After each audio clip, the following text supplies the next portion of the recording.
कुछ अच्छे आविष्कार दुनिया बदल सकते हैं और कुछ ही समय में वो हमारी रोजमर्रा की जरूरतों का हिस्सा बन जाते हैं। लेकिन बदकिस्मती से हर नई खोज सफल नहीं हो पाती, क्योंकि वो उस तरह काम नहीं कर पाती जैसा सोचकर उन्हें बनाया गया था। या फिर शायद हम कह सकते हैं कि दुनिया उन इन्वेंशंस के लिए तैयार नहीं है, और जब किसी खोज की जरूरत हमारे लिए खत्म हो जाती है तो उन्हें लावारिस छोड़ दिया जाता है। इस वीडियो में मैं आपको कुछ जबरदस्त इन्वेंशंस के बारे में बताने वाला हूं जो आज भी लावारिस पड़ी हैं। आपने कभी ना कभी मैगलेव ट्रेन्स के बारे में जरूर सुना होगा। कई देशों में आज भी इन्हें शुरू करने का प्लान बनाया जा रहा है, लेकिन दुनिया को शायद ये नहीं पता कि सोवियत यूनियन ने इन ट्रेन्स को 1980 में ही बना लिया था। वैगन TAO5 प्रोजेक्ट दुनिया के सामने आया, जिसमें ट्रेन्स को चुंबकीय शक्ति के सहारे चलाया गया था। ये ट्रेन्स बिना आवाज किए 155 किलोमीटर प्रति घंटे की रफ्तार से चलती थी। 1980 में प्लान तैयार करके 1986 में इसे दुनिया के सामने भी ला दिया गया, और जल्दी ही ये खोज एक बहुत बड़ी सफलता हासिल करने वाली थी। लेकिन किस्मत को कुछ और ही मंजूर था। 1988 में आर्मेनिया में एक भयंकर भूकंप आया, जिसने इस काम पर पूरी तरह से रोक लगा दी। भूकंप के झटके अभी खत्म ही हुए थे कि सोवियत यूनियन ने टूटना शुरू कर दिया, जिस वजह से अब किसी के पास इतना पैसा नहीं था कि वो इस प्रोजेक्ट को अकेले आगे बढ़ा सके। और वैगन प्रोजेक्ट के ट्रेन कोचेज अभी भी धूल में सड़ रहे हैं और इंतजार कर रहे हैं कि कोई आएगा और इस प्रोजेक्ट को फिर से शुरू किया जाएगा। आज के मिलिट्री टैंक्स कितने एडवांस हैं, इसका अंदाजा तो आपको भी जरूर होगा। लेकिन 1915 में झांक कर देखिए, जब इन टैंक्स का बस आविष्कार ही हुआ था। उस समय बहुत से आइडियाज दुनिया के दिमाग में आए कि किस तरह से हम अच्छे टैंक को बना सकते हैं, और ऐसा ही एक टैंक था जिसे जार टैंक का नाम दिया गया। ये कुछ पेनी फाइटिंग साइकिल की तरह बनाया गया था। ये बहुत ज्यादा बड़ा था।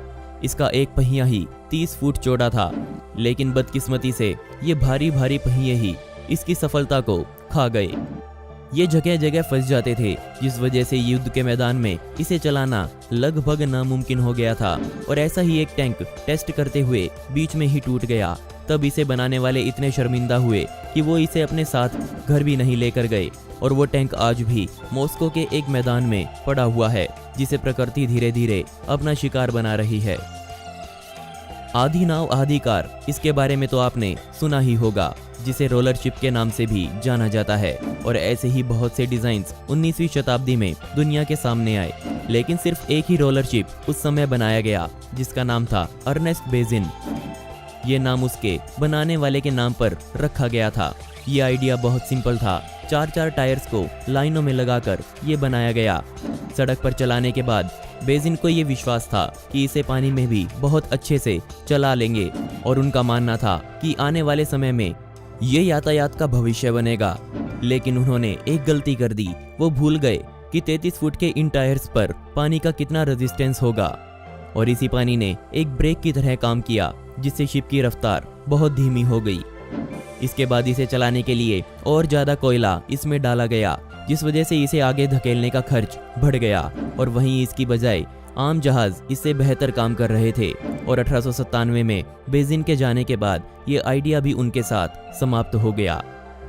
एक और केस डिस्कस करते हैं ट्रेन्स का ही। ये कुछ वैगन प्रोजेक्ट की तरह ही था, लेकिन ये उस आइडिया से 10 साल पहले ही दुनिया के सामने आ गया था, जहां उस प्रोजेक्ट को चलाने के लिए मैग्नेटिक पावर का सहारा लिया गया।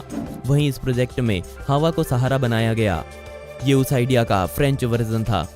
जीन बार्टन ने सबसे पहले इस दुनिया को हवा पर चलने वाली ट्रेन दिखाई। इसे चलाने के लिए स्पेशल ट्रैक्स भी उस समय बनाए गए, और पहली 2 ट्रेन्स को बनाने में ही सरकार का खजाना लगभग खत्म हो गया।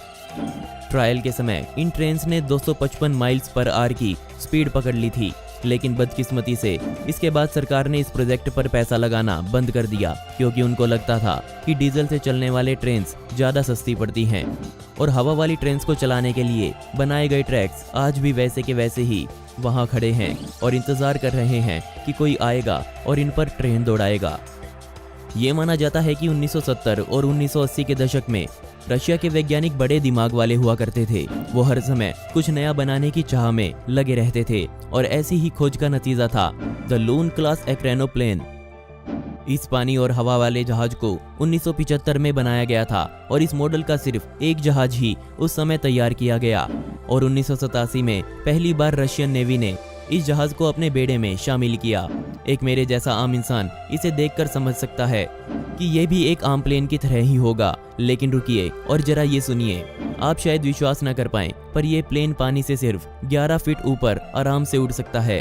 8 बड़े बड़े पंखे इस जहाज में लगाए गए हैं, जिससे इसे 300 मील पर आवर की स्पीड आराम से मिल जाती है। लेकिन अब रिटायर हो चुका लून क्लास कैस्पर्स्की के नेवल स्टेशन के पास ही खड़ा किया गया है। ये कोई नहीं जानता कि क्यों इसके जैसे और प्लेन्स नहीं बनाए गए। दोस्तों, आपको इनमें से सबसे बढ़िया इन्वेंशन कौन सी लगी मुझे नीचे कमेंट सेक्शन में जरूर बताइएगा। और इस वीडियो का पार्ट 2 चाहिए हो तो कमेंट में पार्ट 2 जरूर लिखें। ऐसी ही इंटरेस्टिंग वीडियोस देखने के लिए मिस्टीरियस दुनिया को अभी सब्सक्राइब करें। मिलते हैं अगली वीडियो में। यह वीडियो देखने के लिए धन्यवाद।